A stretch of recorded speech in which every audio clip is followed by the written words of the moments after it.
Hi friends, എല്ലാവർക്കും ഞങ്ങളുടെ mix and taste ചാനലിലേക്ക് സ്വാഗതം. ഇന്നത്തെ റെസിപ്പി ഹരിയാലി ചിക്കൻ ആണ്. ഒരു ചിക്കൻ കറിയാണ്, ഡിഫറെൻ്റ് ആയിട്ടുള്ള ഒരു ചിക്കൻ കറി. എങ്ങനെയാണ് നമ്മൾ ഈ ചിക്കൻ ഗ്രേവി തയ്യാറാക്കുന്നതെന്ന് ഈ വീഡിയോയിലൂടെ കാണാം. അതിനു മുമ്പ് എൻ്റെ ചാനൽ ഇതുവരെ നിങ്ങൾ സബ്സ്ക്രൈബ് ചെയ്തിട്ടില്ലെങ്കിൽ ചാനലൊന്ന് സബ്സ്ക്രൈബ് ചെയ്യുക. കൂടെയുള്ള ബെൽ ബട്ടൺ പ്രസ് ചെയ്ത് ഓൾ എന്ന് പറയുന്ന ഓപ്ഷൻ കൂടെ സെലക്ട് ചെയ്ത് വെക്കുക. എങ്കിലേ ഞാൻ ഓരോ വീഡിയോസ് ഇടുമ്പോൾ നിങ്ങൾക്കത് കിട്ടുള്ളൂ, നോട്ടിഫിക്കേഷൻ വരുള്ളൂ. ഞാനിവിടെ ഹരിയാലി ചിക്കൻ തയ്യാറാക്കുന്നതിൻ്റെ ഇൻഗ്രീഡിയൻസ് വീഡിയോയിൽ കൊടുത്തിട്ടുണ്ട്, നിങ്ങൾക്ക് ഡിസ്ക്രിപ്ഷൻ ബോക്സിലും കാണാൻ കഴിയും.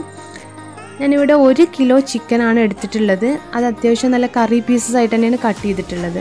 ഇനി നമുക്കത് ആദ്യം മാരിനേറ്റ് ചെയ്യുന്നതിന് ഒരു മിക്സിംഗ് ബൗളിലേക്ക് ഞാൻ 1 കപ്പ് 200 മില്ലി തൈരും അതുപോലെ ആവശ്യത്തിന് ഉപ്പ്, മഞ്ഞൾപ്പൊടി, ഇഞ്ചി വെളുത്തുള്ളി പേസ്റ്റ്, ഇതിൻ്റെ എല്ലാം മെഷർമെൻറ്റ് ഞാൻ വീഡിയോയിൽ കൊടുത്തിട്ടുണ്ട്, അതുകൊണ്ടാണ് ഇവിടെ പറയാത്തത്. ഇതെല്ലാം ചേർത്തിട്ട് നല്ലപോലെ ഒന്ന് മിക്സ് ചെയ്ത് കൊടുക്കുക. എന്നിട്ടൊരു 30 മിനിറ്റ് നേരം നമ്മളിത് റെസ്റ്റ് ചെയ്യാൻ വെക്കണം. ഈ സമയത്ത് നമുക്ക് രണ്ടാമത് മാരിനേറ്റ് ചെയ്യാനുള്ള ഒരു മസാല തയ്യാറാക്കിയെടുക്കണം. അതിന് ഞാൻ 4 വലിയ ഉള്ളി ഫ്രൈ ചെയ്തെടുത്തിട്ടുണ്ട്.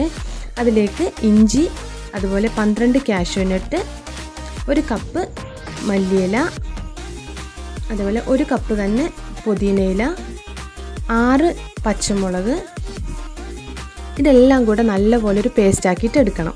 അപ്പോൾ നമ്മുടെ പേസ്റ്റ് ഇവിടെ റെഡി ആയിട്ടുണ്ട്. 30 മിനിറ്റിന് ശേഷമാണ് ഞാനിതിലേക്ക് ഈ മസാല ഇതിലേക്ക് ചേർത്ത് കൊടുക്കുന്നത്. എന്നിട്ട് നല്ലപോലെ ഒന്ന് മിക്സ് ചെയ്ത് കൊടുക്കുക. എന്നിട്ട് 1 അവർ 1 മണിക്കൂർ നേരം നമ്മളിത് മാരിനേറ്റ് ചെയ്ത് വെക്കണം. ഇപ്പോൾ ഏകദേശം ഇത് 1 അവർ ആയിട്ടുണ്ട്. ഞാനിനി നമുക്ക് ഒരു പാൻ ചൂടാക്കിയിട്ട് അതിലേക്ക് 4 ടേബിൾ സ്പൂൺ കുക്കിംഗ് ഓയിൽ ചേർത്ത് കൊടുത്ത് എണ്ണ ചൂടായി വരുമ്പോൾ ഞാനിതിലേക്ക് നമ്മളിവിടെ മാരിനേറ്റ് ചെയ്ത് വെച്ചിട്ടുള്ള ചിക്കൻ ചേർത്ത് കൊടുക്കുകയാണ്. ചിക്കൻ ചേർത്ത് കൊടുത്തിട്ട് നല്ലപോലെ ഒന്ന് എണ്ണയിൽ മിക്സ് ചെയ്തെടുക്കണം. എന്നിട്ട് 5 മിനിറ്റ് നേരം ഹൈ ഫ്ലെയിമിൽ വെച്ചിട്ട് കുക്ക് ചെയ്യുക. 5 മിനിറ്റിന് ശേഷം നമ്മൾ ഫ്ലെയിം ലോ ഫ്ലെയിമിലേക്ക് മാറ്റിയിട്ട് ഒരു 10 മിനിറ്റ്സ് പിന്നെ നമ്മൾ കുക്ക് ചെയ്യണം. 10 മിനിറ്റിന് ശേഷം ഞാനിതിലേക്ക് ഇഞ്ചി നീളത്തിലരിഞ്ഞത്, അതുപോലെ തന്നെ മല്ലിപ്പൊടി, ജീരകം പൊടിച്ചത്, പിന്നെ പെപ്പർ പൗഡർ, ഗരം മസാല, ഇതിൻ്റെ എല്ലാം മെഷർമെൻറ്റ് ഞാനവിടെ കൊടുത്തിട്ടുണ്ട്. വീഡിയോ ലെങ്ത് ആവാതിരിക്കാനാണ് ഞാനിങ്ങനെ ഇൻഗ്രീഡിയൻസ് മാത്രം പറയുന്നത്. ഇതെല്ലാം ചേർത്ത് നല്ലപോലെ ഒന്ന് മിക്സ് ചെയ്ത് കൊടുക്കുക. നമ്മളിതിലേക്ക് ആവശ്യത്തിന് ഉപ്പൂടെ ചേർത്ത് കൊടുക്കണം.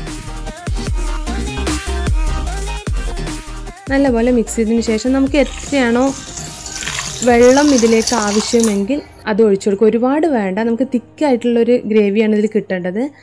എന്നിട്ട് വെള്ളം ചേർത്തിട്ട് നല്ലപോലെ മിക്സ് ചെയ്യുക. ഒരു 15 മിനിറ്റ് നേരം അടച്ച് വെച്ചിട്ട് മീഡിയം ഫ്ലെയിമിൽ കുക്ക് ചെയ്തെടുക്കണം. 15 മിനിറ്റിന് ശേഷം ഓപ്പൺ ചെയ്യുമ്പോൾ ഇതിൽ എണ്ണയൊക്കെ ഇങ്ങനെ തെളിഞ്ഞ് വന്നിട്ടുണ്ടാവും. ഒന്ന് അടി തട്ടിയിട്ട് നമ്മളതൊന്ന് ഇളക്കി കൊടുക്കുക. ഇപ്പോൾ നമ്മുടെ ചിക്കൻ ഗ്രേവി ഇവിടെ, ഹരിയാലി ചിക്കൻ കറി ഇവിടെ റെഡി ആയിട്ടുണ്ട്. ഇനി നമുക്ക് ഫ്ലെയിം ഓഫ് ചെയ്യാം. എന്നിട്ട് നമുക്കിതൊരു സെർവിങ് ഡിഷിലേക്ക് മാറ്റാം.